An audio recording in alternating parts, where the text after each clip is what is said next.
గోవిందాయ నమః. కృష్ణం వందే జగద్గురు. భగవద్గీత 5వ అధ్యాయము 20వ శ్లోకం.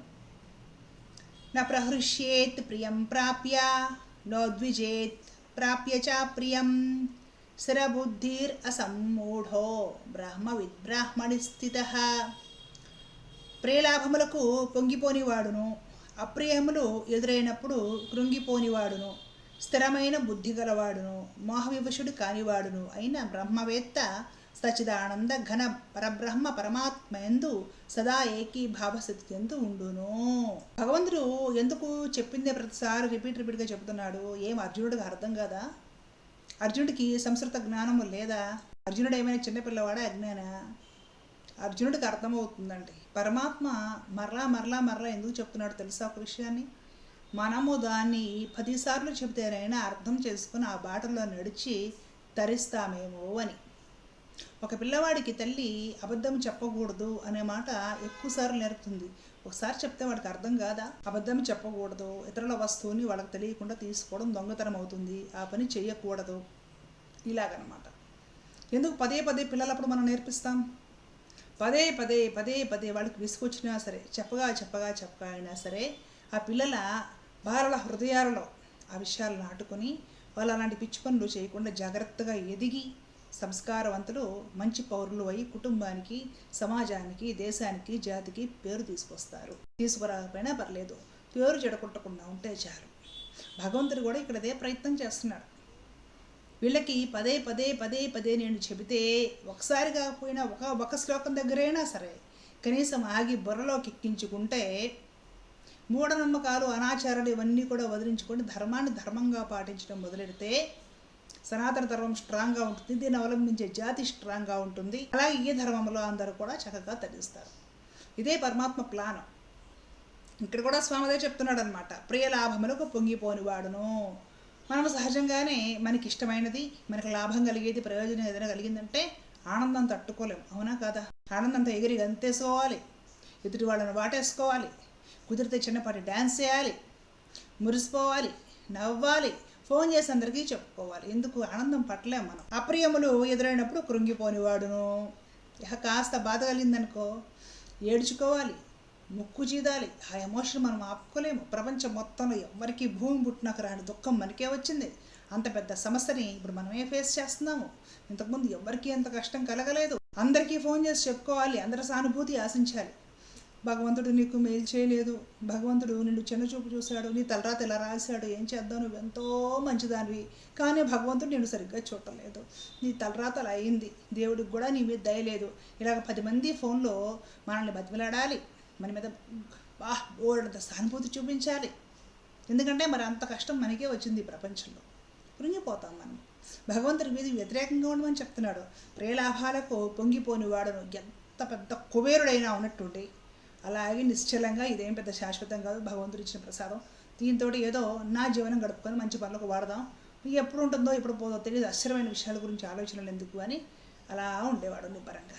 కష్టం వచ్చిందనుకో, కష్ట సుఖాలు జీవితంలో రాకుండా ఎలాగ ఉంటాయి, జరిగేవి జరుగుతూ ఉంటాయి. ఇదంతా కూడా భగవంతుడి లీల, దీన్ని మనం అలాగే అనుభవిద్దాం, భగవంతుడు ఉన్నాడు కదా అనేసి గుండె ధైర్యంతో నిబ్బరంగా అలాగే ఉండేవాడు. ఓకే. స్థిరమైన బుద్ధి కలవాడు. ఈ రెండు ఎలా ఉండాలంటే ప్రియము లాభము కలిగినప్పుడు పొంగిపోకుండా, దుఃఖము సమస్య వచ్చినప్పుడు కుంగిపోకుండా అలా నిబ్బరంగా ఉండాలంటే స్థితప్రజ్ఞుడై ఉండాలి.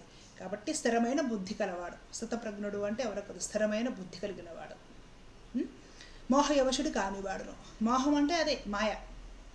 ఏదైనా కాస్త మనకి ఆనందం కలగగానే, మనకి ఏదైనా ప్రాప్తించగానే అబ్బా నా అంతటి వాళ్ళు లేరు, అదేమన్నా శాశ్వతమా? ప్రపంచంలో అతి దుర్లభమైంది నీకు మాత్రమే దొరికిందా ఆ సంతోషం? పోనీ రేపటి వరకు అది ఉంటుందా ఆనందం? ఆలోచించండి. ఏ ఆనందం మనకి శాశ్వతంగా ఉందని మనం దాని గురించి వెంపర్లాడిపోతున్నాము అంటే ఇది మోహంలో పడిపోవడమే. దుఃఖం వచ్చిందనుకో, నాకే ఇంత పెద్ద దుఃఖం ఎందుకు వచ్చింది, ఈ ప్రపంచంలో ఎవరు పడని కష్టాలు నేనే పడ్డాను. గమనించండి, ఎవరైనా తెరిచి కూర్చుంటే వాళ్ళ పడ్డ కష్టాలు ఏకవరవ పెట్టి చెప్పుకుంటూ ఉంటారు. అవతల వాళ్ళు కానీ శ్రద్ధగా బోరు కొట్టకుండా విన్నారనుకోండి, వాళ్ళు చాలా మంచివాళ్ళు. మరి అవతల వాళ్ళు ఏం మంచితనం ఉన్నా లేకపోయినా వీళ్ళు చెప్పుకునే కష్టాలు అవతల వాళ్ళు 1 గంట అరగంట ఇంటే చాలు, వాళ్ళు మంచి వాళ్ళని సర్టిఫికేట్ ఇచ్చేస్తారు. ఎందుకు మంచి వాళ్ళు అయ్యారంటే నువ్వు చెప్పిన సోది మొత్తం ఓపికగా విన్నారు కాబట్టి, టైం వేస్ట్ చేసుకుని వాళ్ళు మంచి వాళ్ళు అయ్యారు. ఇదంతా ఏమిటి అంటే స్వామి చెప్తున్నాడు ఇక్కడ, మోహవివశుడు కానివాడు.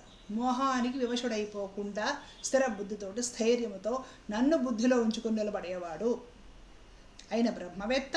అలాంటి వాళ్ళకి బ్రహ్మవేత్తలు అని పేరు. ఇప్పుడు అందరికీ పక్కన ఏదో రకరకాల బ్రహ్మలు తగిలించేస్తున్నారు బిరుదులుగా. వీళ్ళని బ్రహ్మవేత్త అనిపించుకోవాలంటే ఇదిగో ఇవి ఉండాలన్నమాట. అలాంటి బ్రహ్మవేత్త సచ్చిదానంద ఘన బ్రహ్మ పరమాత్మ యందు సదా ఏకీభావసతి యందు ఉండును. ఆ పరమాత్ముడు యందు ఒకే స్థితిలో ఉంటాడు నిశ్చలముగా. ఎందుకు ఉంటాడు అంటే పరమాత్మ లక్షణాలు, పరమాత్మ చూపించిన బాటను నడిచి పరమాత్మ చెప్పిన మాటలు విని సాధన చేసి వంట పట్టించుకున్నాడు కదా. రాగద్వేషాలకు అతీతంగా ఉండు, నేను అలాగే ఉంటాను అన్నాడు పరమాత్మ. అలాగే నాకు కర్మలేవి లేవయ్యా, కానీ నలుగురు నన్ను చూసి నేర్చుకుంటారు కాబట్టి నేను కర్మలు చేస్తున్నాను. అలాగే నాకు కూడా కర్మల మీద ఫలితం అవసరం లేదు, నేను కూడా ధర్మం పాటించడం కోసం కర్మ చేస్తున్నాను. కర్మఫల పరిత్యాగం చేయి అన్నాడు పరమాత్మ. నేను కర్మఫల పరిత్యాగం చేశాను, కర్మలు భగవదర్పణం చేశాను, చేసిన కర్మ ఫలితం ఆయనకు అర్పించాను, నేను నిమిత్తమాత్రుడుగా ఉన్నాను. తామరాకు మీద నీటి బుట్టులా ఉండు అన్నాడు, అలాగే ఉంటున్నా. రాగద్వేషాలకు అతీతంగా ఉండు అంటున్నాడు, అలాగే ఉంటున్నా. అంటే ఏంటి, పరమాత్మ ఏ కర్మలు చేసి చూపించాడో, అంటే ఏ బాట నీకు చూపించాడో అది పట్టుకొని దాన్ని విశ్వసించి సాధన ద్వారా మనోనిగ్రహం ఇంద్రియ నిగ్రహం కలిగి ఉండి స్థిరమైన బుద్ధి కలిగి ఉండి ఆ బుద్ధిలో పరమాత్మను నింపుకొని నీవు సత్తప్రజ్ఞుడు అయి ఉండి రాగద్వేషాలకు మమత అహంకారాలకు నీవు అతీతుడు అయి ఉండి మోహానికి అతీతుడు అయి నువ్వు ఉన్నావు కాబట్టి ఆయన లక్షణాలు నీకు అలవాడాయి కాబట్టి ఆయన నీకు కనపడతాడు. ఆయన స్థితి నీకు అర్థమవుతుంది, ఆ పరమాత్మ తత్వము నీకు అర్థమవుతుంది.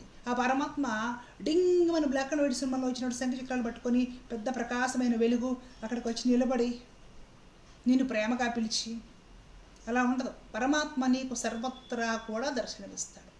ఎక్కడ చూసినా నీకు ఆ బ్రహ్మస్థితి కలుగుతుందండి. ఆ పరమాత్మ స్థితిని నీవు అనుభవిస్తావు. ప్రతి ఘటనలో అనుభవిస్తావు, ప్రతి విషాదంలో అనుభవిస్తావు, ప్రతి సంతోషంలో అనుభవిస్తావు, ప్రతి అవమానంలో అనుభవిస్తావు, ప్రతి పూజ్యతలో అనుభవిస్తావు. లేని స్థితిలో కూడా పరమాత్మని అనుభవిస్తావు, ఉన్న స్థితిలో కూడా పరమాత్మని అనుభవిస్తావు. ప్రతి స్థితి, ప్రతి కండిషన్ మొత్తం కూడా నీకు పరమాత్మ స్థితిలోనే నీవు ఉండగలుగుతావు. ఎప్పుడు ఉండగలుగుతావు? ఇది నీవు అర్థం చేసుకుంటావు. భగవద్గీతలో పరమాత్మ తన గురించి తాను ఏం చెబుతున్నాడు, నీవు ఎలా ఉంటే ఆయన నీకు అర్థం అవుతాడో ఆయన చెప్తున్నాడు. అలా నీవు కానీ సాధన ద్వారా సాధించుకోగలిగితే ఆ పరమాత్మ నీకు సర్వత్రా కనబడి నీకు అర్థమవుతాడు. ఏకీభావస్థిత్యందు ఉండడము అంటే అదే. మనము ఫోటో స్థితిలో ఉంటాం, విగ్రహం స్థితిలో ఉంటాం. విగ్రహం సైజ్ ఎంత ఉండాలి, ఫోటో సైజ్ ఎంత ఉండాలి, దానికి బొట్లెన్ని పెట్టాలి, ఆ ఫోటోలో దేవుడు ఏ రంగు పంచ కట్టుకొని ఉండాలి, ఏ చెర కట్టుకొని ఉండాలి, ఎన్ని నగలు పెట్టుకొని ఉండాలి, ఆ ఫోటో ఏ దిక్కును పెట్టుకోవాలి, దానికి దీపం ఏ దిక్కును వెలిగించాలి, మన స్థితులు ఇవి. భగవంతుడు చెప్పిన స్థితికి మనం ఎంత కింద స్థాయిలో ఉన్నామో ఆలోచించండి. ఆ స్థాయికి వెళ్ళడానికి ప్రయత్నం చేయాలి. అందుకు నీకు నిచ్చెన వేసేదే భగవద్గీత. కాబట్టి చక్కగా ప్రతీది అర్థం చేసుకుంటే వెంటనే అజ్ఞానం తొలగిపోయి జ్ఞానం మీద ప్రకాశిస్తుంది. పరమాత్ముడు మీకు అర్థమవుతాడు. అందరికీ భగవంతుడు అర్థం కావాలనేది నా కోరిక. ధర్మో రక్షిత రక్షిత. జై శ్రీమన్నారాయణ. కృష్ణ.